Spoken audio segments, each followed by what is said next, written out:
Saudara Anda menyaksikan Kompas Bisnis bersama saya Putri Oktaviani. Menteri Keuangan Purbaya Yudi Sadewa sudah mengguyurkan dana 200 triliun rupiah ke 5 bank milik negara. Purbaya minta kepala perbankan untuk pintar menyalurkan kredit, jangan hanya main aman dan habiskan waktu main golf di akhir pekan. Menteri Keuangan Purbaya Yudi Sadewa sudah mengguyur 200 triliun rupiah ke 5 bank negara dengan target kredit mengucur sampai ekonomi tumbuh. Kebijakan ini diambil agar direksi perbankan bekerja keras mencairkan kredit ke sektor real. Pada dasarnya saya suruh mereka berpikir sendiri. Mereka kan orang-orang pintar. Cuman selama ini malas karena bisa naruh di tempat yang aman, nggak ngapain, dapat spread cukup, untungnya gede. Jadi mereka setiap Sabtu Minggu main golf kali. Sekarang dengan uang itu mereka harus berpikir dan harusnya market base ya, mereka akan mencari proyek-proyek yang memberikan return paling tinggi dan yang paling aman dulu. Kemudian kalau itu habis mereka akan cari yang lain. Tapi pada proyek yang top sekali kan pasti jumlahnya terbatas. Itu akan menimbulkan kompetisi di antara bank-bank tadi. Itu akan menekan suku bunga ke bawah pinjaman dan uang yang dipakai mereka miliki juga kalau belum sempat masuk ke bank kan masih akan mereka place di overnight market jadi likuiditas sistem perbankan juga akan bertambah dengan signifikan. Jadi saya injek titik-titik tertentu dia akan nyebar ke sistem dengan cepat. Ini akan menimbulkan ya sama bank-bank yang tadinya sudah dapat duit sekarang dapat duit banyak pasti dia akan nyalurkan lagi. Sementara pertumbuhan kredit perbankan berdasarkan data Bank Indonesia tumbuh melambat secara signifikan sejak Mei 2025. Mei masih tumbuh 8,4%, Juni 7,7%, dan Juli kembali melandai ke 7%. Kredit melambat, padahal BI Rate sudah turun 4 kali sejak awal tahun hingga Agustus 2025. Januari sebesar 5,75% dan Agustus ke 5%. Sebagai informasi, Presiden Prabowo Subianto mengubah sejumlah asumsi dasar ekonomi. Tahun ini, ekonomi dipatok tumbuh tinggi sampai 5,3%. Vicky Kwen, Bongga Wangga, Tim Liputan, Kompas TV.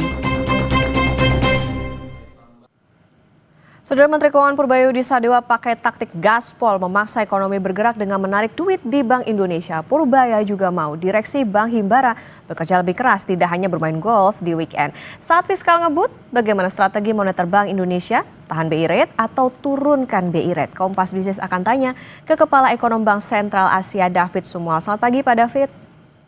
Selamat pagi Mbak Okta. Pak David, ini kan Bank Indonesia adalah bank sentral yang paling agresif di dunia yang potong suku bunga. Kalau kita lihat catatannya 4 kali pemangkasan suku bunga sejak awal tahun. Jadi kemana arah BI Rate hari ini? Tahan di 5% atau justru bisa turun lagi, Pak David? Kondisinya memang memungkinkan ya untuk bank sentral kita untuk melakukan pelonggaran kebijakan moneter karena memang kalau dari sisi inflasi masih sesuai target ya. Target inflasi kita kan 2,5% plus minus 1. Terakhir di Agustus kita masih 2,31% inflasi kita. Dari sisi keseimbangan eksternal juga memungkinkan, rupiah kita juga relatif stabil, cadangan devisa juga relatif cukup ya, memadai ya. Jadi dan dari sisi eksternal juga kita perhatikan Fed rencananya bulan ini ya di tanggal 18 mungkin nanti kita sudah akan tahu kelihatannya akan menurunkan suku bunga pertama kali di tahun ini untuk suku bunga Fed dan sebenarnya Bank Indonesia sudah mengantisipasi juga dengan menurunkan suku bunga di bulan lalu ya tapi mungkin di bulan ini bisa saja Bank Indonesia masih wait and see dulu ya menunggu perkembangan karena juga kemarin juga sempat ada tekanan sedikit ke rupiah kita ya ada mungkin juga keraguan dari sisi investor luar negeri terutama dengan kondisi kita ya yang terakhir ini kita tahu sendiri mengalami tekanan sosial maupun juga ekonomi ya. Nah jadi kalau menurut saya mungkin masih akan ditahan tapi masih ada peluang untuk menurunkan di bulan-bulan berikut jika Fed masih menurunkan. Jadi maksimum perkiraan saya ini Fed masih akan menurunkan kalau kita ikut dengan September ini Fed sudah menurunkan, itu masih 3 kali lagi, jadi 75 basis point. Nah, ketika Fed menurunkan suku bunga, ini sangat memungkinkan kita masih ada ruang untuk menurunkan BI rate, walaupun tadi ya, subject to juga perkembangan eksternal tadi, Mbak Okta. Oke, ada berbagai faktor termasuk juga bagaimana keputusan The Fed yang masih kita tunggu masih bisa ditahan tapi masih bisa turun di bulan berikutnya. Pak David, kita memakai hitungan jika ya, kalau BI rate-nya turun lagi September ini, bisakah Kompas Bisnis simpulkan ini upaya ngerem ekonomi supaya nggak overheat dan inflasi bisa terkendali, mengingat fiskal kita kan lagi gaspol nih dan uang beredar jadi terlalu besar? Kalau diturunkan ini sebenarnya lebih upaya kita untuk menggerakkan kembali ekonomi sebenarnya ya. Jadi dan itu memungkinkan kan ya, karena memang kondisinya terutama di semester 1 ini kan kondisi terutama di sektor konsumsi ya, ini belum terlalu menggembirakan ya. Nah, kita berharap dengan kebijakan moneter yang lebih longgar, karena kebijakan moneter ini ada time lag ya, beda dengan kebijakan fiskal yang lebih langsung, lebih direct impact-nya ke masyarakat ya. Jadi perlu waktu dan juga penyesuaian-penyesuaian ini kan sudah dilakukan sejak awal tahun. Sebenarnya Bank Indonesia sudah sangat antisipatif ya, melihat kondisi eksternal maupun domestik kita. Oke, Pak David, kalau konsekuensinya apa nih? Kalau misalnya BI rate-nya ya tetap maupun turun, konteksnya bagi perbankan yang punya penempatan uang ke surat utang negara maupun sertifikat Bank Indonesia? Ya, ini sebenarnya tergantung juga dari permintaan kredit tentunya ya. Kita berharap dengan likuiditas yang lebih longgar, suku bunga juga tidak setinggi di semester 1 ya. Kita lihat suku bunga terutama suku bunga giro ya itu juga lumayan tinggi, deposito juga lumayan tinggi. Dengan kondisi yang high rate environment, kita lihat juga konsumen termasuk juga pebisnis ini menahan diri untuk ekspansi ya. Jadi atau untuk berbelanja. Mereka lebih suka menempatkan dananya di instrumen-instrumen investasi. Nah, kita berharap dengan memang dan kondisinya memungkinkan, ini kebijakan moneter bisa lebih longgar dan juga suku bunga bisa lebih rendah ke depannya, termasuk juga untuk instrumen investasinya, sehingga ini bisa menggerakkan ekonomi ke depan. Oke, bisa menggerakkan bagaimana juga konsumsi tadi yang menjadi apa kunci. Pak David, nanti kita lanjutkan kembali dan saudara tetap bersama kami di Kompas Bisnis.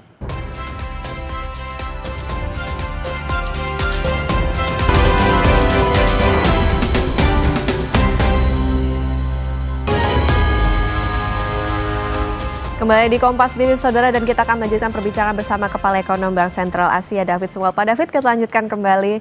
Pak, apa dampak ke akar rumput? Kalau misalnya tadi BI rate, misalnya prediksinya turun gitu, terus kalau misalnya tetap gimana? Bunga bank seperti apa sebetulnya yang bisa membuat ekonomi termasuk juga bagaimana tadi konsumsi itu bisa bergerak?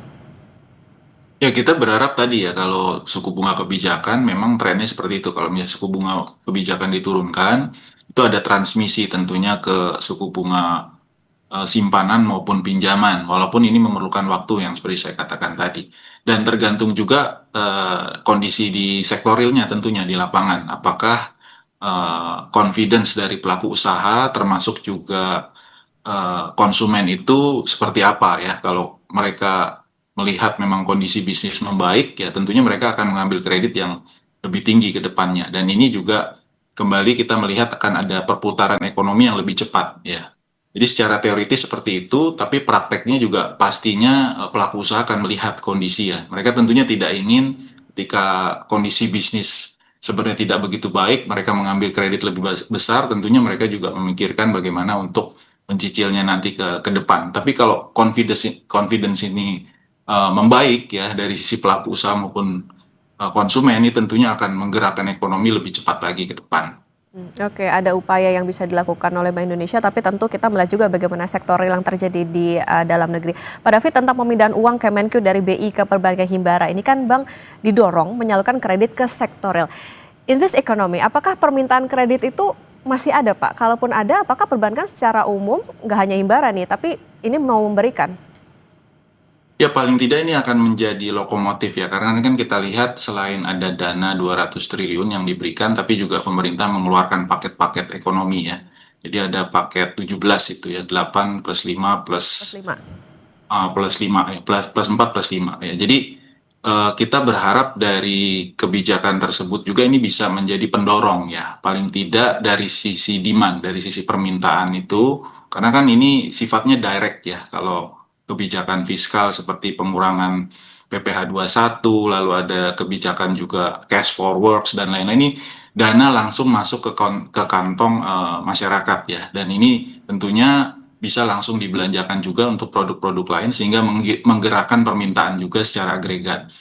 Nah, jadi kombinasi dari kebijakan ini tentunya jangan sampai berhenti di sini, harus ada kebijakan-kebijakan lain yang membuat pertumbuhan ekonomi ke depan itu sustain. Jadi bukan hanya temporary ya. Kita berharap ini hanya kebijakan sementara, memang karena kebijakan-kebijakan yang lain ini kan program-program yang lain belum terlalu optimal ya, yang terkait dengan flagship program pemerintah. Nah, sementara waktu ada program tanda kutip semacam emergency di di the rest of the year ya, sampai nanti akhir tahun, tapi nanti diikuti juga oleh kebijakan-kebijakan yang sifatnya lebih struktural ya, yang arahnya ke reformasi struktural juga, sehingga iklim bisnis itu benar-benar membaik dan juga dari sisi permintaan kreditnya juga meningkat, dan juga tentu perlu proyek-proyek yang visible ke depan, dan ini juga peran pemerintah bisa ada di situ. Oke, ada keberlanjutan dari stimulus yang diberikan oleh pemerintah. Pak David, ini juga menarik, 200 triliun yang dilarang ini adalah untuk beli SBN sama SRBI. Artinya kan nggak masalah dong kalau Himbara menyalurkan kredit ini ke bank swasta, kemudian bank swasta beli SBN sama SRBI. Apa resikonya kalau misalnya ini terjadi? Ya, tentu ada hitung-hitungannya nanti ya. Kalau misalnya kita lihat juga kan pilihannya memang cuma itu. Kalau nggak tidak kredit ya ke SBN, SRBI ataupun money market atau cash ya. Kalau cash tidak ada yield tentunya ya. Jadi pasti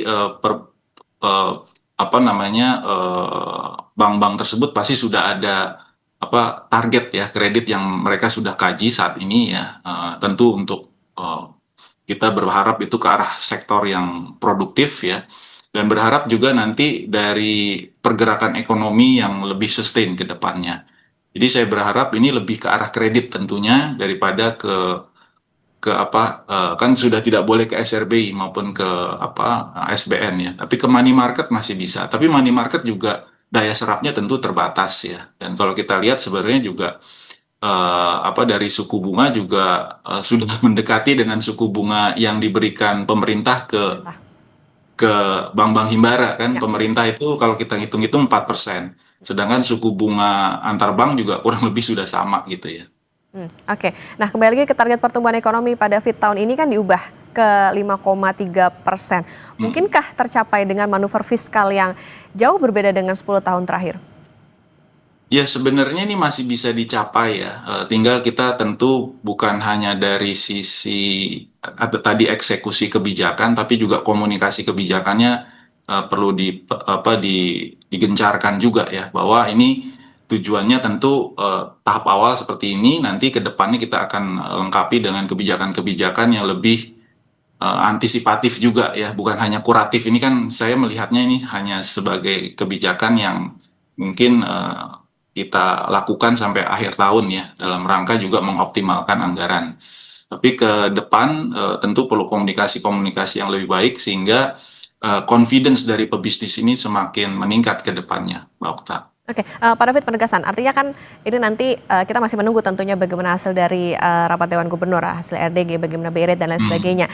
Prediksinya seperti apa Pak? Apakah akan ditahan atau diturunkan atau bagaimana? Kalau proyeksi kami sih sebenarnya kebanyakan ekonom kelihatannya konsensus untuk bulan September ini ditahan ya, karena memang melihat tadi perkembangan domestik maupun eksternal juga, dan juga menunggu Fed rate, karena Fed rate ini kan berbarengan nih kebetulan ya keputusannya ya. Kita belum tahu secara 100% juga ya, karena probabilitasnya di pasar masih 90% bahwa Fed rate akan diturunkan, dan Bank Indonesia sebenarnya bulan lalu sudah mengantisipasinya. Tapi ke depan dengan Fed rate-nya ini juga semakin ada kemungkinan untuk kembali diturunkan ya sampai akhir tahun, ini juga membuka ruang sebenarnya buat Bank Indonesia untuk kembali menurunkan di bulan-bulan berikut ya. Oke, bagaimana stimulus dan juga tadi upaya dari Menkyu soal bagaimana suntikan 200 triliun dan juga harapannya ini bisa memberikan efek ganda, termasuk juga nanti kita menunggu bagaimana keputusan dari Bank Indonesia soal suku bunga acuan. Ini tentunya kita harapkan market mekanismenya bisa berjalan, termasuk juga bisa meningkatkan perekonomian. Terima kasih Kepala Ekonom Bank Sentral Asia Pak David Sumual sudah bersama di Kompas Bisnis. Sehat selalu Pak David.